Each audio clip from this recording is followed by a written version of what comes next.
ನನ್ನ ಹೆಸರು ಎಸ್. ನನ್ನ ಪಾತ್ರ ಓದುಗಾರಳೆ. ನನ್ನ ಹೆಸರು ರವಿ. ನನ್ನ ಪಾತ್ರ ಸೇನಾಧಿಪತಿ. ನನ್ನ ಹೆಸರು ರಚಿತಾ. ನಾನು ನನ್ನ ನೇರುಗಾರ. ನನ್ನ ಹೆಸರು ಜಂಟಿ. ನಾನು ಸೇವಕಿ. ವೀರರಾಣಿ ಕೆಳದಿಯವರಿಗೆ ಜಯವಾಗಲಿ. ವೀರರಾಣಿ ಕೆಳದಿ ಚೆನ್ನಮ್ಮನ ಕಿರುಪರಿಚಯ. ಇವಳು ಶಿವಮೊಗ್ಗ ಜಿಲ್ಲೆಯ ಸಾಗರಪುರ ತಾಲೂಕಿನ ಗ್ರಾಮ. ಅಲ್ಲಿ ಇವಳು ಆಳುತ್ತಿದ್ದಳು.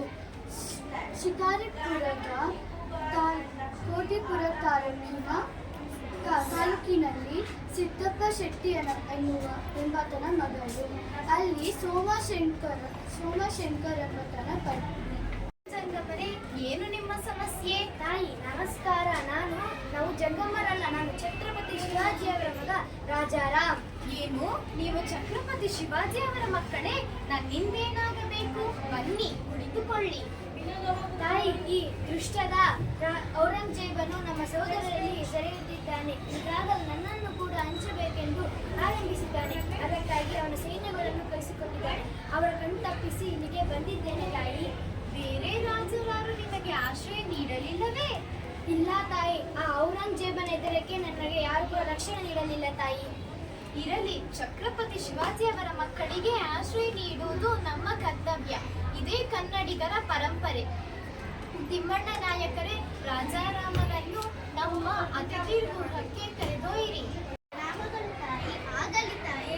ತಾಯಿ, ನಿಮ್ಮ ಔದಾರ್ಯ ತುಂಬಾ ದೊಡ್ಡದು. ನಿಮಗೆ ಕೃತಜ್ಞತೆಗಳು.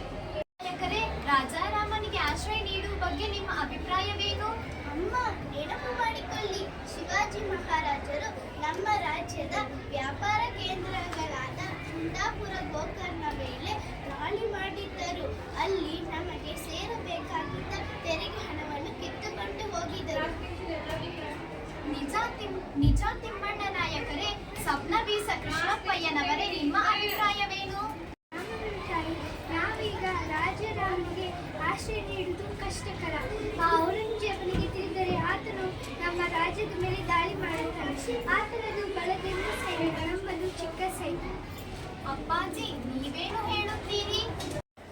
ಶರಣು ಬಂದಿದ್ದವರಿಗೆ ಆಶ್ರಯ ನೀಡುವುದು ನಮ್ಮ ಧರ್ಮ. ದುಷ್ಟರಿಗೆ ಹೆದರಿ ಮುಂದೆ ಹೋದರೆ ಹೋರಾಡುವುದೇ ಲೇಸು.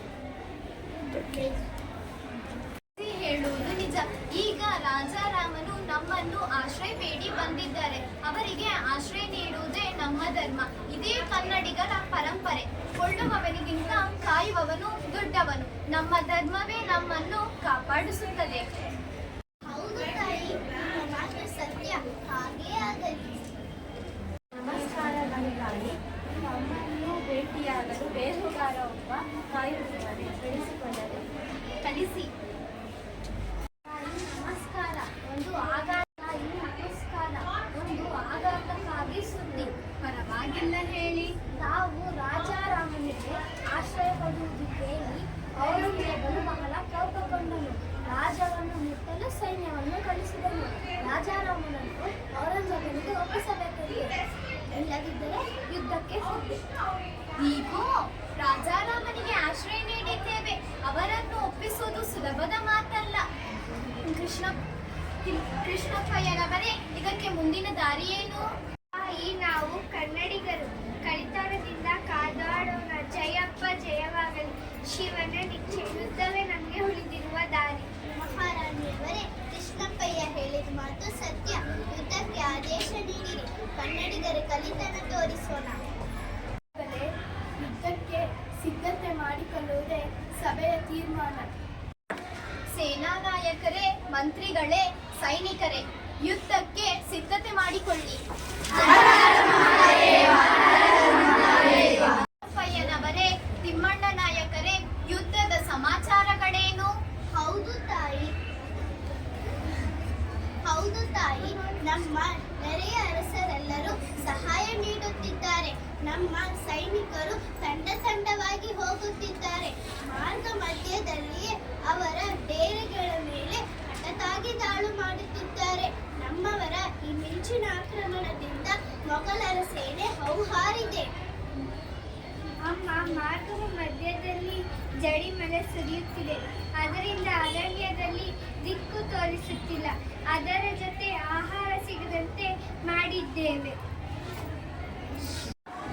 ನಮ್ಮ ಮಾವುತರು ಪಳಗಿದ ಆನೆಗಳ ಸಹಾಯದಿಂದ ನೂರಾರು ಕಡನೆಗಳನ್ನು ಅವರ ಬೀಡಗಳತ್ತ ನುಗ್ಗಿಸಿದರು.